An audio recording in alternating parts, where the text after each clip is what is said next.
Alright, here we go. Let's get right into it, right? Man, Mikey Fu signing in. Here we go. Once upon a time, in a small village nestled in the rolling hills. Actually, let me restart. Let me make sure I'm live. Okay, I got that. Right. How's that going?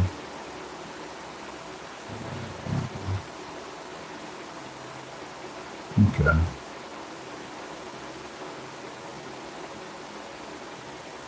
Alright, there we go. Okay, now we can start. Whew. Okay.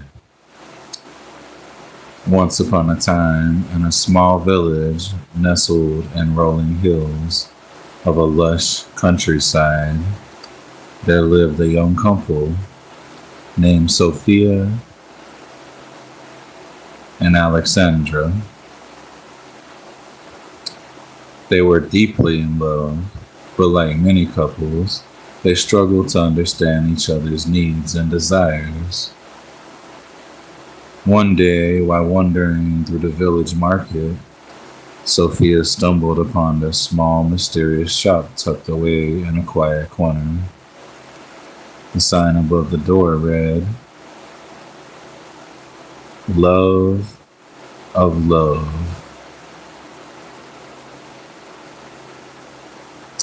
Intrigued, Sophia pushed open the door and stepped inside.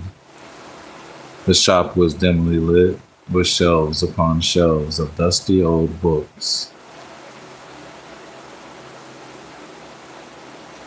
Books and trinkets. Behind the counter stood an elderly woman with kind eyes and a warm smile. "Welcome, young one," she said. "I sense that you are searching for something to help you understand the heart of your beloved." Sophia nodded, and the elderly woman began to speak. "You see, my dear, there are 5 languages of love.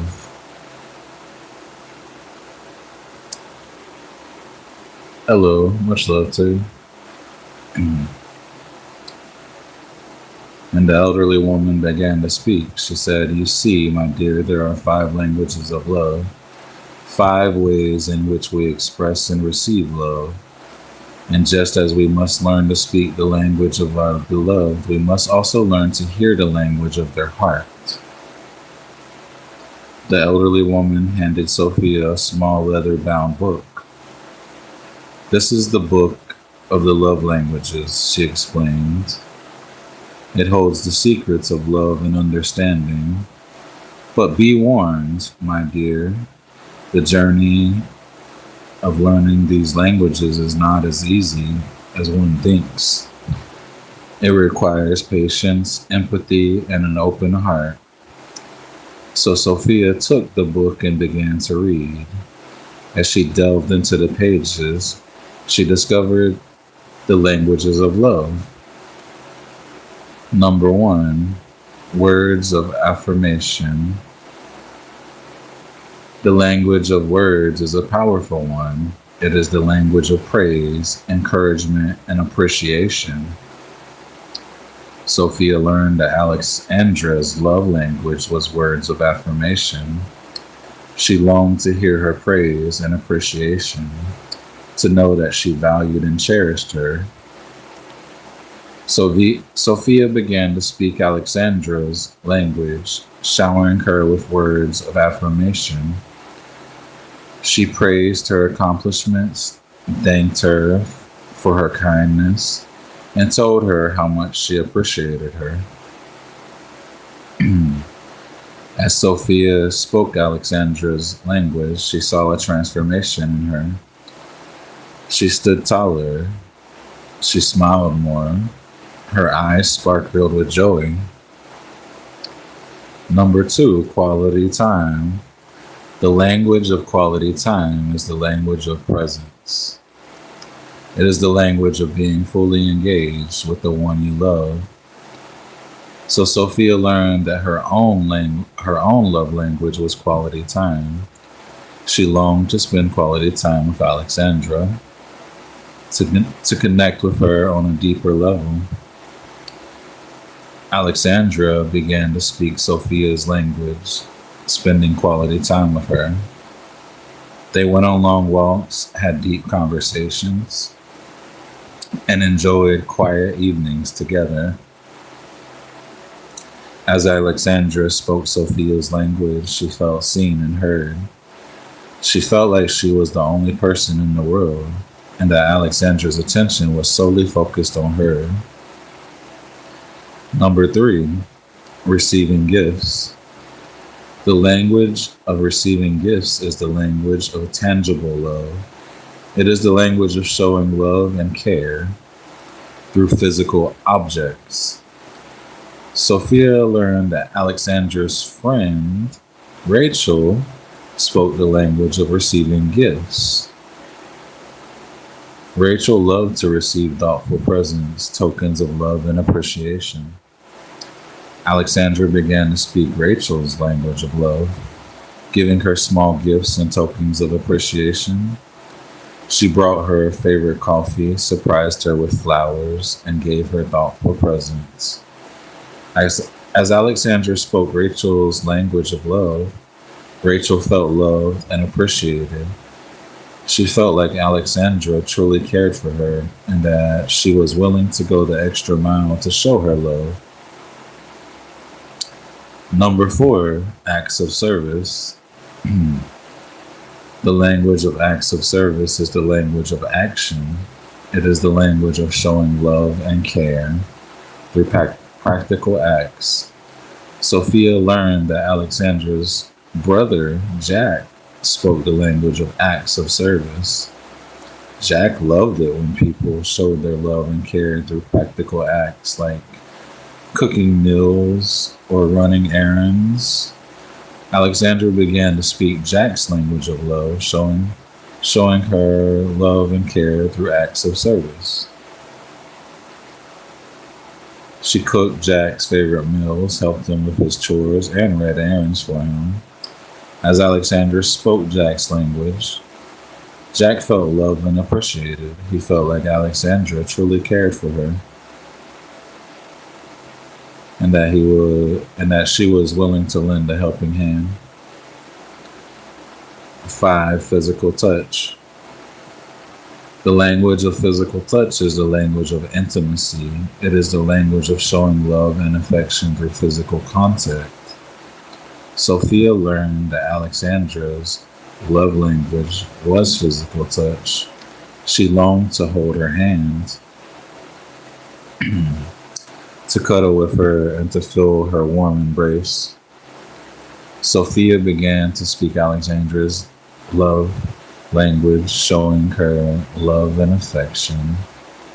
Through physical touch, she held her hand, cuddled with her, and gave her warm hugs.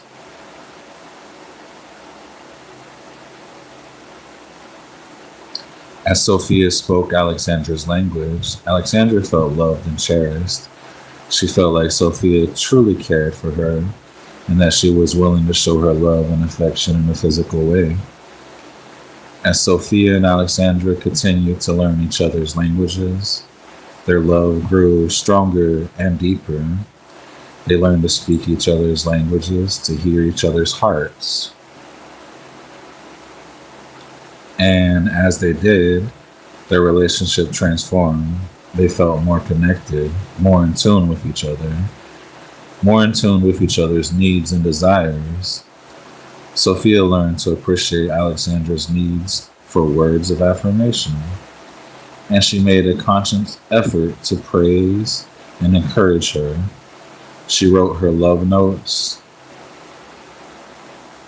surprised her with sweet messages, and thanked her for all that she did.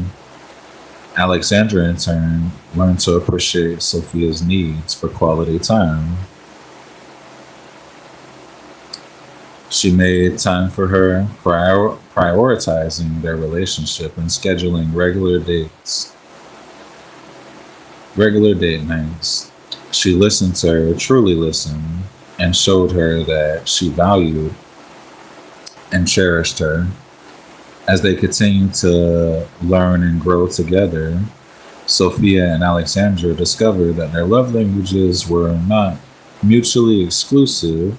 They found that speaking one language could actually strengthen their bond in another. For example, when Sophia spoke Alexandra's language of words of affirmation, she found that it actually deepened their emotional connection, which was a key aspect of her own language of quality time. Similarly, when Alexandra spoke Sophia's language of quality time, she found that it actually increased her desire to show her physical affection, which was a key aspect of her own language of physical touch. As Sophia and Alexandra's love continued to grow, they found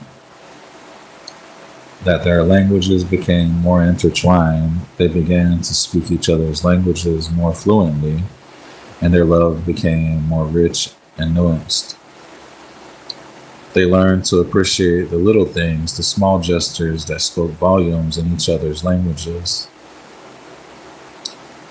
They learned to be more mindful, more present, and more attentive to each other's needs.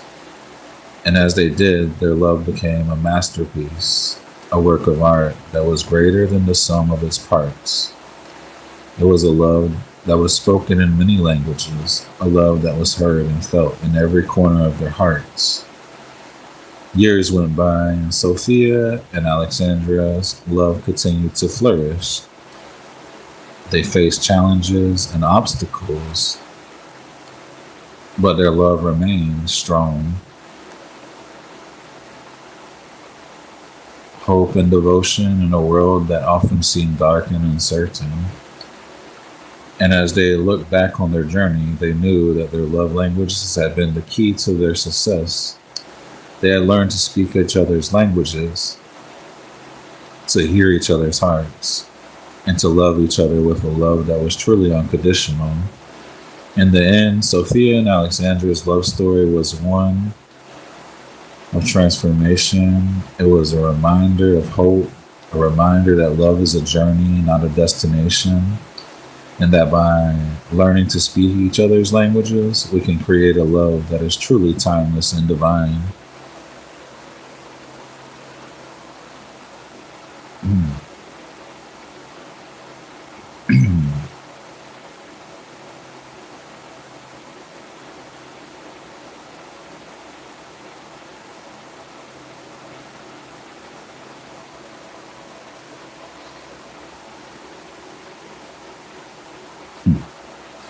Alright, so let's switch it up.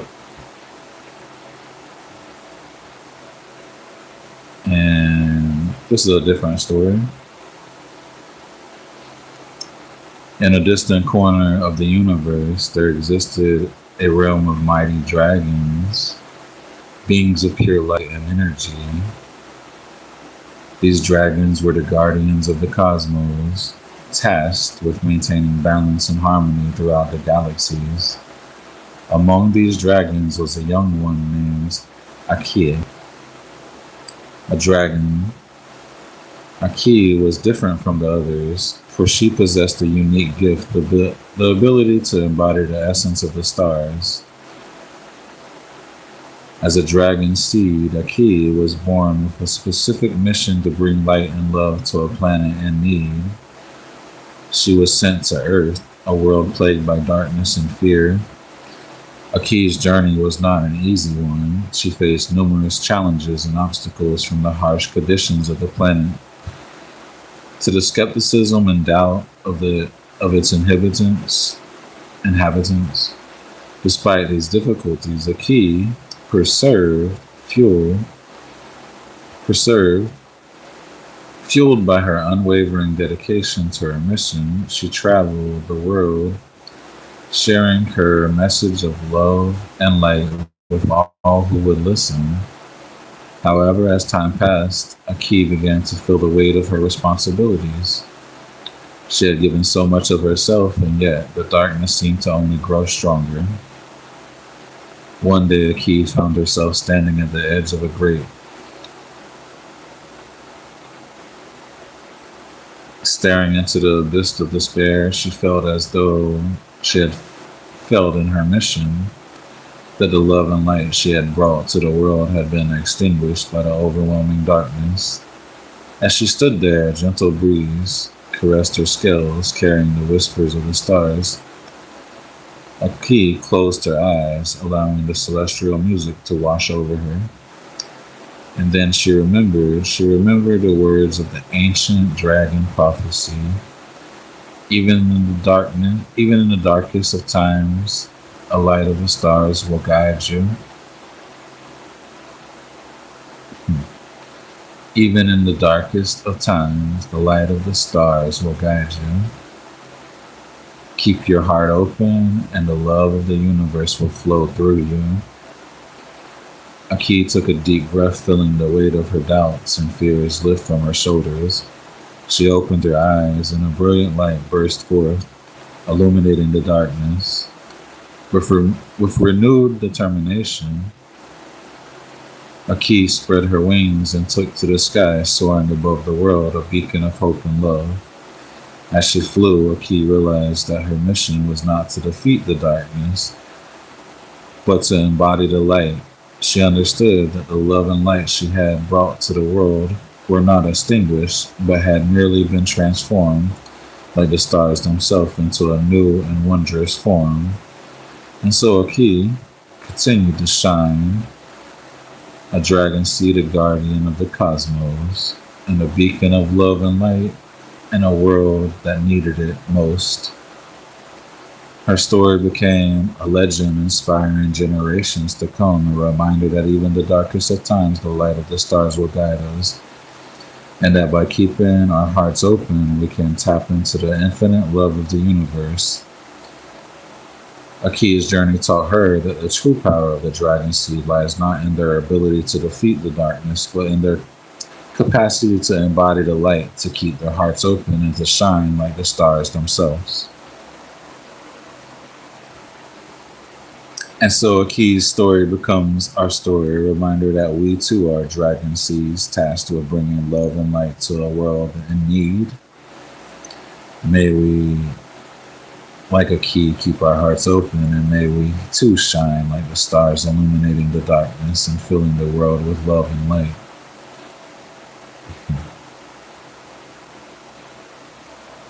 And the end.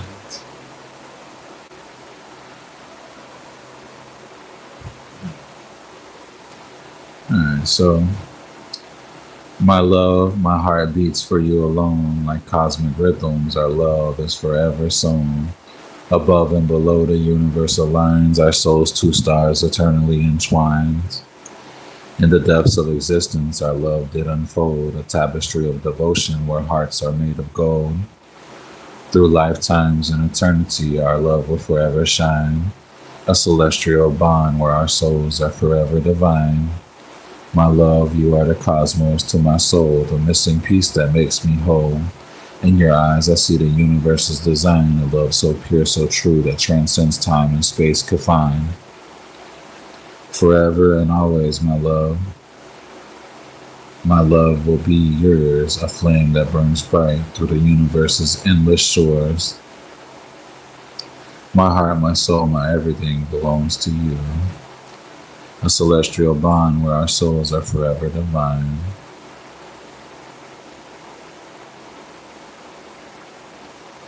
In eternal love, our souls are forever true.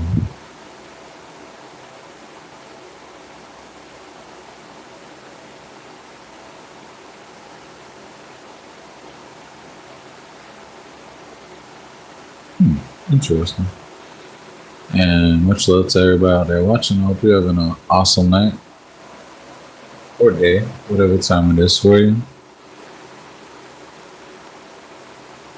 Hopefully everybody's been enjoying the stories and poems.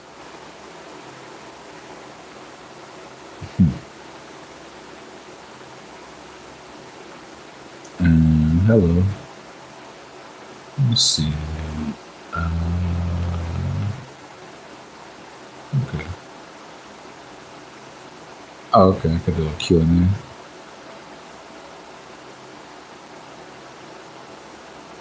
Rehearse conversations. That's weird. Something popped up on the screen saying rehearse conversations. I'm not sure about that one.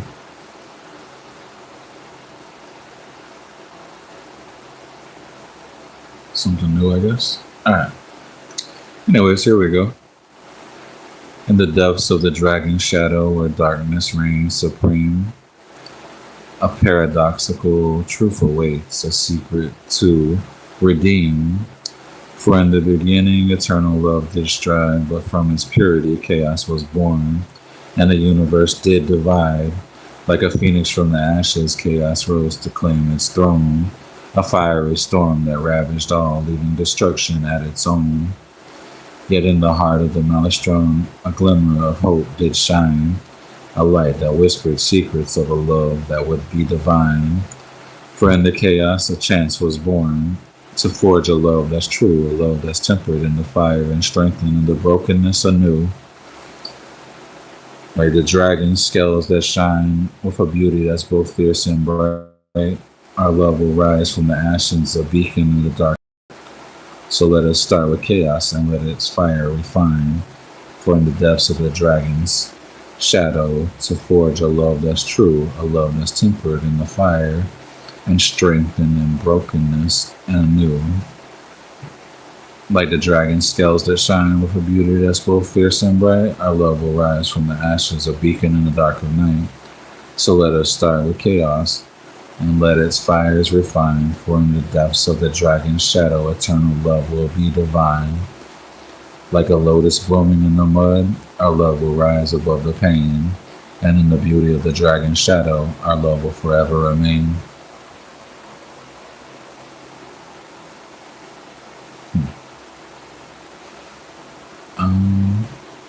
Alright, much love everybody. I hope you enjoyed the poems and the stories. Have an awesome night.